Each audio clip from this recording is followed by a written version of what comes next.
నమస్తే welcome to ABC news. Paper mill ఎదురుగా గల కనకదుర్గమ్మ ఆలయాన్ని కూల్చడానికి కొంతమంది ప్రయత్నిస్తున్నారని దాన్ని తీవ్రంగా ఎదుర్కొంటామని తూర్పు గోదావరి జిల్లా బ్రాహ్మణ సంఘం అధ్యక్షులు మాదరి శ్రీనివాస్ హెచ్చరించారు। కొన్ని శక్తులు ఈ ఆలయం ఆవరణలో ట్రాన్స్ఫార్మర్ వంటి నిర్మాణం చేస్తూ దేవాలయం ఆక్రమణలకు పాల్పడడానికి ప్రయత్నిస్తున్నారని ఆరోపించారు। కొన్ని సూక్తులు ముందుకు రావడం వెనుక ప్రధానంగా హిందూ దేవాలయాల వ్యవస్థని పాడు చేయడానికి ప్రయత్నమే అన్నారు।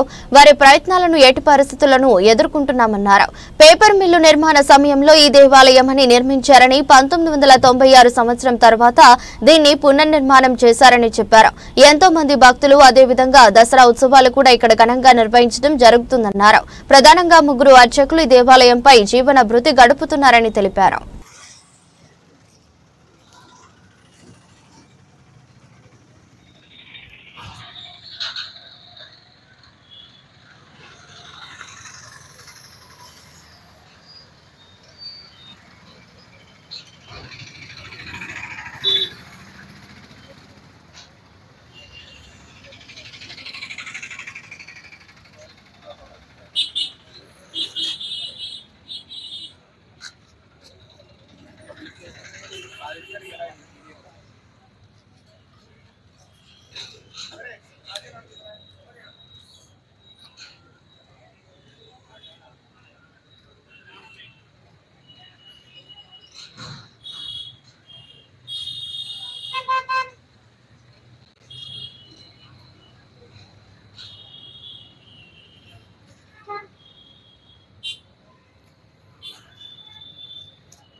అయితే ఇక్కడ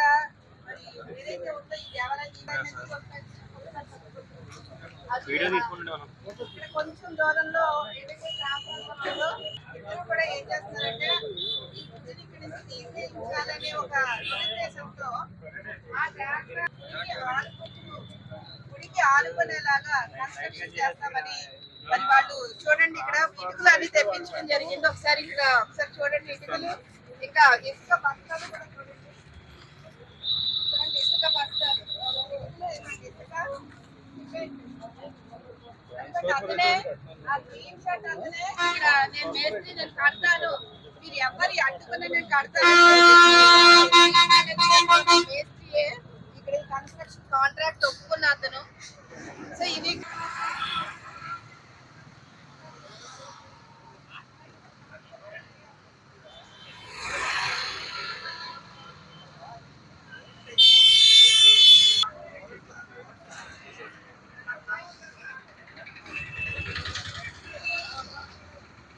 జై శ్రీమాత్రే నమః। ఈ గుడి ఈ అమ్మవారు పేపర్ మిల్లు కట్టక నుంచి ఇక్కడ ఉండేది, చెట్టు కింద ఉండేది అమ్మవారు। చెట్టు కింద ఉండే అమ్మవారిని రోడ్డు వెడల్పులో 1996లో గుడి వెనక్కి కట్టి ఆ అమ్మవారిని ప్రతిష్ఠించారండి। 96 నుంచి కూడా నేనే ఇక్కడ పూజారిగా ఉన్నాను, ఇక్కడే బతుకుతున్నాను। అలాగే ఇక్కడ బతికేటువంటి ఈ ఇదిలో గుడి వెనకాల ఇనుప గిలుసు ఉన్నాయి, ఈ వెనకాల ట్రాన్స్ఫారం కడతా ఉన్నారు, నేను కట్టొద్దు అన్నాను। అంటే భక్తులు వస్తే ఇబ్బంది పడతారు, ఎవరికైనా ఏమైనా అయితే ప్రమాదం కదండి కట్టద్దు అని చెప్పాను। కట్టదని నువ్వెవరు చెప్పడానికి, నువ్వు ఇక్కడ నీదే ప్రాపర్టీ, గవర్నమెంట్ ప్రాపర్టీ, నా గోడ ఎదుగుండా కట్టడానికి మీరు ఎవరైనా కమిటీ వాళ్ళకి ఫోన్ చేశారు। కమిటీ వాళ్ళు ఫోన్ చేసిన తర్వాత వాళ్ళు అంటే ఈ గుడి అంటే ఎప్పటి నుంచో మనం తీసేయమని చెప్పి అంటున్నారు। అంటే ఒకవేళ తీసేయడానికి ప్లాన్ చేసి వెనకాల ట్రాన్స్ఫారం పెడుతున్నారా? దీన్ని మా పట్ట కొట్టద్దని మేము ప్రార్థిస్తున్నాం। మమ్మల్ని బెదిరించద్దు, మమ్మల్ని పట్ట కొట్టద్దని మేము వాళ్ళ కేసులు జోడించి ప్రార్థిస్తున్నాం। నా పేరు కొత్తపల్లి సోమసుందరం। నా పేరు మాదిరా శ్రీనివాసు, నేను జిల్లా బ్రాహ్మణ సంఘానికి ప్రెసిడెంట్ని।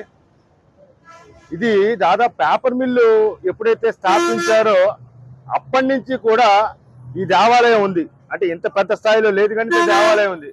ఆ తర్వాత 1996లో ఈ యొక్క దేవాలయాన్ని పునఃప్రతిష్ఠించి దీనికి ఇంచుమించుగా నవరాత్రి ఉత్సవాలు కానీ ప్రతి శుక్రవారం ప్రత్యేక పూజలు కానీ ఇక్కడ జరుగుతూ ఉంటాయి। దీనికి సంబంధించి ఇంచుమించుగా ఒక 2-3 పురోహితులు దీని మీద బతుకుతున్నారు. వాళ్ళ బతుకు తెరువుని నాశనం చేసేలాగా ఈ రోజు ఒక ప్రయత్నం అయితే జరుగుతున్నట్టుగా మా దృష్టికి వచ్చింది. మేము ఖచ్చితంగా ఈ విషయాన్ని మేము ఖండిస్తున్నాం. ఎందుకంటే ఏదైతే వాళ్ళు బంకే కట్టుకుంటారో లేకపోతే ఇంకోటే కట్టుకుంటారో కట్టుకోమనండి. ఎప్పుడైతే ఈ దేవాలయం గురించి ఇక మహా చెట్టు దాదాపు ఒక 50 సంవత్సరాల పరిధి ఉన్న చెట్టు, ఈ చెట్టును కూడా గతంలో R&B వాళ్ళు ఈ రోడ్డు వెడల్పు చేసేటప్పుడు ఆ చెట్టు తొలగించకుండా, ఈ గుడి తొలగించకుండా డిజైన్ చేసి దాన్ని చేయడం జరిగింది. అంటే దీని యొక్క ప్రాముఖ్యత ఎప్పటి నుంచో ఉంది. ఈ ప్రాముఖ్యతను చెడగొట్టేలాగా ఈ రోజున కొంతమంది వ్యక్తులు మరి ప్రయత్నం చేస్తున్నారంటే అది మాకు చాలా ఆందోళనగా ఉంది. ఎందుకంటే ఒక 2-3 దృష్టికి వచ్చింది ఏంటంటే, రాజమండ్రి పేపర్ మిల్ దగ్గర గత కొన్ని దశాబ్దాలుగా పేపర్ మిల్కి వెళ్ళేటువంటి ఉద్యోగస్తులు అయితే ఏంటి, ఈ వెనకాల ఉన్నటువంటి రాజీవ్ గాంధీ కాలేజ్కి వచ్చేటువంటి విద్యార్థులు అయితే ఏంటి, ఇక్కడ ఆనుకుని ఉన్న ఒక అమ్మవారి దేవాలయం గత దశాబ్దాలుగా ఇక్కడ ఉంది. దాన్ని రోజు పేపర్ మిల్కి వెళ్ళేటువంటి వారు అయితే ఏంటి, రాజీవ్ గాంధీ కాలేజ్కి వెళ్ళి వచ్చేటువంటి విద్యార్థులు అయితే ఏంటి, రోజు నమస్కారం చేసుకుని పొద్దున్న సాయంకాలం విధులకు వెళ్తూ ఉంటారు. విద్యార్థులు చదువుకోవడానికి వెళ్తూ ఉంటారు. అయితే ఈ దశాబ్ద కాలంగా ఎటువంటి అభ్యంతరం లేని ఈ దేవాలయానికి గత కొన్ని రోజులుగా ఒకళ్ళు లీగల్ నోటీస్ పంపించారు. ఎవరు అంటే లాయర్ నోటీస్, లీగల్ నోటీస్ కాదు. ఏ డిపార్ట్మెంట్ వాళ్ళకి సంబంధం లేదు. ఇది ఇటు మున్సిపాలిటీ వారు కానీ లేదా R&B డిపార్ట్మెంట్ వారు కానీ దీనిపై ఎండోమెంట్స్ పరిధిలోకి రాదు. ఇది ఎవరో ఒకరు లీగల్ నోటీస్ పంపించారు, ఈ దేవాలయం వెంటనే ఇక్కడి నుంచి తీసివేయాలి అని.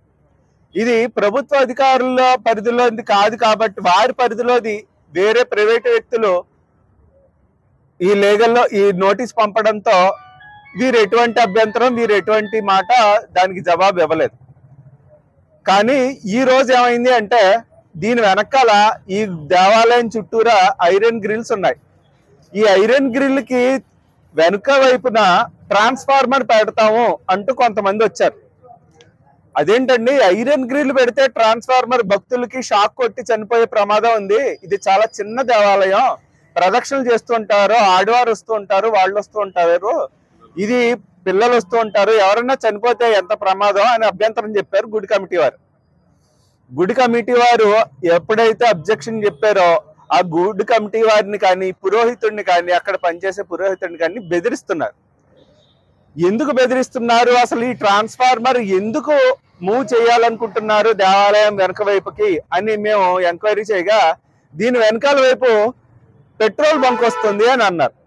అసలు పెట్రోల్ బంక్ కి ఎవరు పర్మిషన్ ఇచ్చారో మాకు అర్థం కావట్లేదు. ఎందుకంటే అది లీజుకి ఇచ్చింది 99 years కి బ్రిటిషర్స్ కాలంలో లీజుకి ఇచ్చారు. బ్రిటిషర్స్ కాలంలో ఇచ్చినటువంటి లీజు లోదర్గిరి చర్చికి ఇచ్చినప్పుడు అది 99 years అయిపోయి ఇంకా కొనసాగుతుంది. బ్రిటిషర్స్ కాలంలో ఇచ్చినటువంటి లీజు చెల్లదు అని సెంట్రల్ గవర్నమెంట్ జీవో ఉంది, 1975లో జీవో చేసింది. ఆ జీవోని కాదని వీళ్ళు ప్రభుత్వానికి హ్యాండ్ ఓవర్ చేయకపోగా ఇక్కడ ప్రైవేటు వ్యక్తులకి ఇస్తున్నారు అని మాకు సమాచారం.